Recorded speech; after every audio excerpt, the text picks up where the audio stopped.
Hi everyone, this is Mr. Fokowski, and in part two of elections, we're going to be looking at the Electoral College, something unique that no other country has in the world but the United States.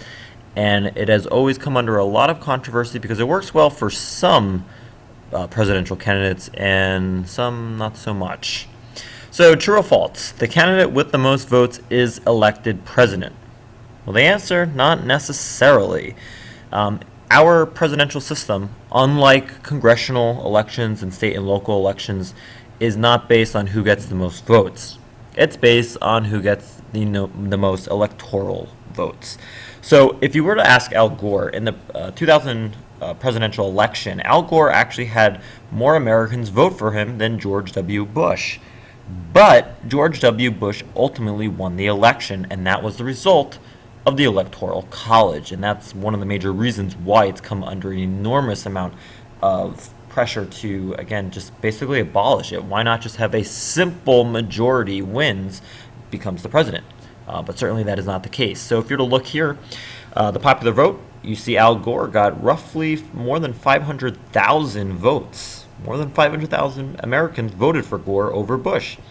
But when this is translated through the Electoral College, you'll see that George Bush wins by a mere 4 electoral votes over Gore.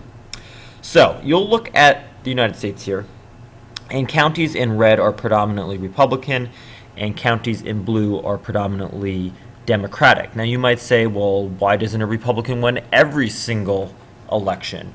Well, keep in mind that in these Midwestern states, the population is extremely sparse. In central Pennsylvania, not a lot of people live there. But if you were to go into Philadelphia, there are millions of people who tend to be more Democratic. So remember, the more urban areas where we find a lot of more people, that's typically where you're going to also find a lot more Democrats as well. And also, something of interest is notice that southern Texas is becoming a little bit bluer over the recent years. Some have even said within the Democratic Party that they hope Texas could become a blue state in 2020, which would be a result of immigration and more Hispanics coming into Texas. And again, we know that Hispanics tend to vote more liberally and for, as a result, Democrats. So the Electoral College is a system of indirectly electing only the president. It's an indirect election because what you're voting for is for your electors. These are people who are going to cast their ballots in December for president. And ultimately, each state is worth a certain number of delegates. The only 2 states that are the exception would be Maine and Nebraska. They actually divide them by proportions. So, for example, if Maine, which is worth 4 electoral delegates, let's say Mitt Romney gets 51% of the vote, Barack Obama gets 49% of the vote. Well, in that case, they would split the votes. Obama would get 2 delegates, and Mitt Romney would get 2 delegates, as opposed to if the same problem happened in New Jersey, let's say Mitt Romney got 51% of the votes, he would get all 14 electors, as opposed to splitting them evenly, 7 and 7. So in the Electoral College, you're looking for the magic number of 270 out of 535. 270. If you get 270, you've just become the president. So how do we come across, in terms of, what each state is going to be worth? Well, it's contingent upon the number of representatives in your state in the House, and then plus 2 for senators. So if you only have 1 member in the House, and of course you have 2 senators, you are worth 3. There is no state that has under 3 delegates, if you will.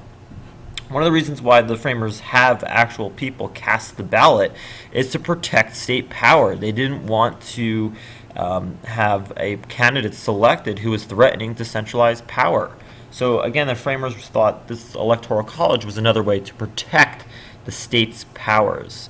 Think about how the 10th Amendment would also be a major factor here. Undoubtedly, this is federalism. You have federalism built into the Electoral College by including the states being worth a certain number of delegates and having those delegates cast their ballots.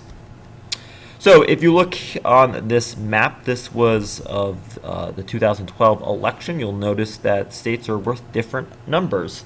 So places where there's that are sparsely populated, especially in the Midwest, about 3, right?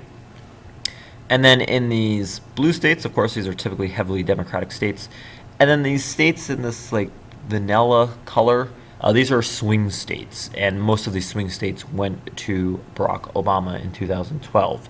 So again, the magic number is 270. And if you're a president or a person running for president, you need to pick the battleground states that you're going to focus on the most, because these battle swing states can go either way. You have a high number of independents, so these states are especially crucial at this point.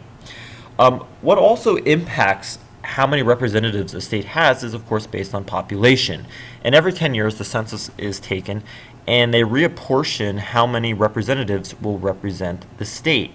If you look here, New Jersey lost a delegate, and we're down to 14, whereas the South, in particular Texas, has rapidly been gaining them since 1960. So the United States has been shifting in terms of population. It's been more of a shift to the South, cheaper cost of living, more jobs, although many of these jobs are minimum wage.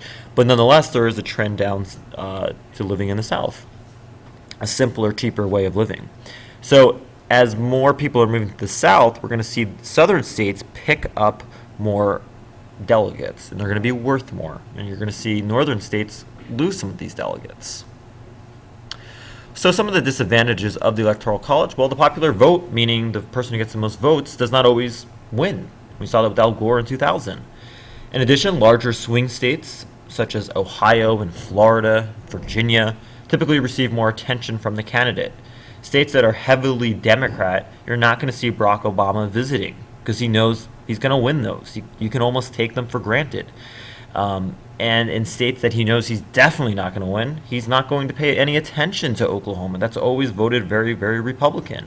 So it forces you to just focus on those battleground states.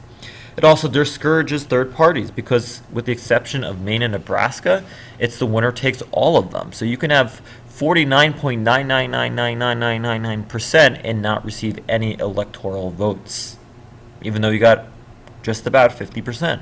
So this prevents third parties from participating as well. I mean, there have been third parties that have run for president, but they don't do successfully because, again, it's difficult to get a majority of the votes, which would give you the electoral votes as well. In addition, not all votes are equal. It also discourages voter turnout. Some people say, well, my vote doesn't make a difference, because if 56% of the people living in my state are Republican and I'm a Democrat, why even come out? Because all the votes are going to go to the Republican and they're not proportional.